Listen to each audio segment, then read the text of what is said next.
ये क्या बोल रहे हो सिकदर भाई? आप एक अच्छे आदमी हो, बीजेपी में चुने गिने एक दो अच्छे आदमी हैं आप, इसमें से आप तो कंडेम करो, एक बार भी कंडेम नहीं किया भाई साहब। एक सेकंड ना, आप कहते हैं पेट्रियार्की है, वो कहते हैं एनार्की है। विनोद जी समझ में आ रहा है क्या है?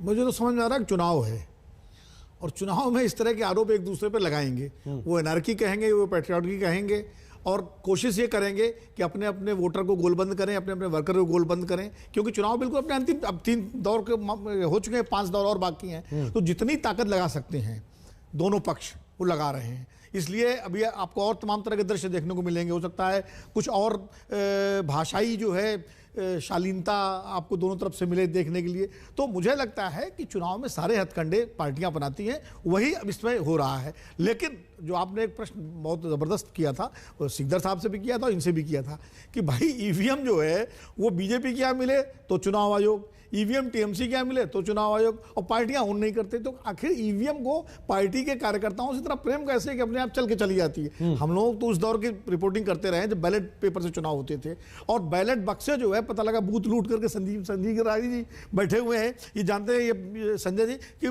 जो बाहुबली लोग होते थे वो पता पूरे पूरे बक्से लूट के ले जाते थे। अब ईवीएम में एक ये आया था कि भाई कम से कम ईवीएम लूटी नहीं जाती है, खराब हो जाए अलग बात है। अब ईवीएम जो है इधर से उधर मिलने लगी, तो कहीं ना कहीं ये चुनाव आयोग को भी देखना पड़ेगा कि स्थानीय स्तर पर एडमिनिस्ट्रेशन इतना चुस्त दुरुस्त रहे कि ईवीएम की जो साख है वो बनी रहे। संजय जी, ईवीएम हैक नहीं होती, इसके लिए चुनाव आयोग ने साबित करने को कहा कि हम हैकेथॉन कर लेते हैं। ईवीएम हाईजैक नहीं होती, ये कैसे साबित होगा? क्योंकि हम 2 तस्वीरें देख चुके, एक बार असम में और अब बंगाल में। रोहित जी, आपने कहा 2 तस्वीरें देख चुके हैं, आपने भी देखे, हमने भी देखे और सारे दर्शकों ने देखा।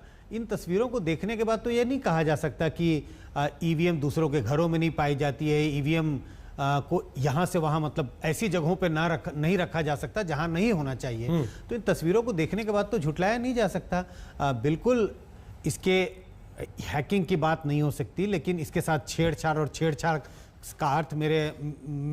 का अर्थ यही है कि कोई उठा के लेके चला गया, किसी दूसरे की गाड़ी में रख दिया गया। तो ये तो हम तस्वीरें देख रहे हैं, इसको झुटलाया नहीं जा सकता। लेकिन संगीत रागी, ऐसा क्यों है कि इस पूरे प्रकरण में बीजेपी के अलावा हर पार्टी कह रही है कि नहीं ईवीएम के साथ गड़बड़ हो रही है, और बीजेपी कह रहे नहीं चुनाव आयोग तो बिल्कुल सही काम करा रहा है, बहुत अच्छे से चुनाव करा रहा है, पहले तो कभी ऐसा चुनाव ही नहीं हुआ। देखिए भाई, ईवीएम अगर टीएमसी के नेता के घर मिली है तो बीजेपी को गुस्सा आना चाहिए ना।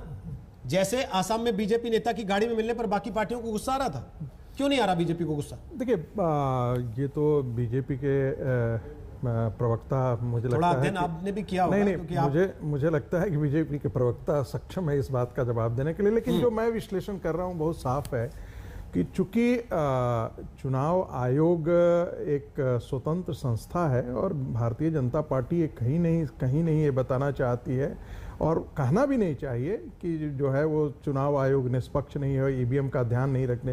अब मान ले जाए कि कोई गाड़ी में लेकर के चला जा रहा है और कोई ऐसी आवश्यकता पड़ जाती है, वो प्रोटोकॉल का वायलेशन हुआ आसाम में, तो वहाँ पर चुनाव आयोग ने कार्रवाई कर दी है।